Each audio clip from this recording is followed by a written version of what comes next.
دلوقتي يا جماعه هحكي لكم تجربتي مع سوبر فيلر من وكيل كوزماتكس. بجد الفيلر ده تحفه جدا. انا فعلا جربت منتجات كتير جدا ولا منتج فرق معايا غير سوبر فيلر من وكيل كوزماتكس. وبجد هم عندهم فريق متخصص جميل جدا، وبيتابعوا معايا يعني خطوه بخطوه، وبيكلموني بيعرفوا اخبار شعري ايه. انا فعلا حابه اشكرهم، الفيلر تحفه، وزي ما انتم شايفين شعري يعني ما شاء الله حلو جدا. انا كنت بعاني من مشاكل كتير جدا في شعري، تكسير وهيشان، بس دلوقتي يعني كل حاجه اتحلت الحمد لله، بقى ترطيب ولمعان وطراوه. بقيت احس ان فعلا ان انا اتغيرت 180 درجه من ساعه لما جربته. وكمان شركه روشيل كوزماتكس بتقدم لنا يعني فريق عمل جميل جدا.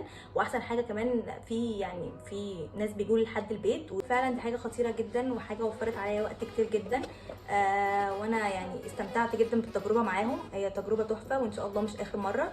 وخصوصا ان انا بنزل البحر كتير وبنزل بسين كتير وكمان بتدرب سباحه، وشعري الحمد لله ما اتاثرش باي حاجه. فهي منتجات الوكيل كوزماتكس تحفه، ويا ريت كلكم تجربوها. وانا كمان جربت منتجات كتيره قوي قوي. بحاول يعني اي منتجات انها تجيب معايا نتيجه، حرفيا ما فيش اي منتج جاب معايا نتيجه غير الفيلر بتاع شركه الوكيل كوزماتكس. هم فعلا يعني من احسن الشركات اللي انا اتعاملت معاهم، وان شاء الله مش اخر تجربه معاهم. وجربت كمان عندي المجموعه كلها بتاعتهم، بس انا المجموعه خلصت للاسف. كل شويه بغسل بيها، هي مش قليله، بس انا فعلا كل شويه بغسل بيها لحد ما هي خلصت، بس ان شاء الله هطلبها تاني. كمان احب اشكر المتخصصه مروه، هي جات لي من شركه وكيل كوزماتكس، هي اللي عملت لي شعري، جات لي لحد البيت. وفعلا انا ما كنتش مطمنه خالص، ويعني ما كنتش حابه ان انا اعمل حاجه في شعري، بس هي طمنتني، وهي ما شاء الله عليها جميله جدا. ويعني تطمن اي حد. وهي انا تعبها معايا والله، كل شويه بكلمها وبسالها اعمل ايه، وهي ما شاء الله بترد عليا، وهي يعني انسانه يعني كويسه جدا.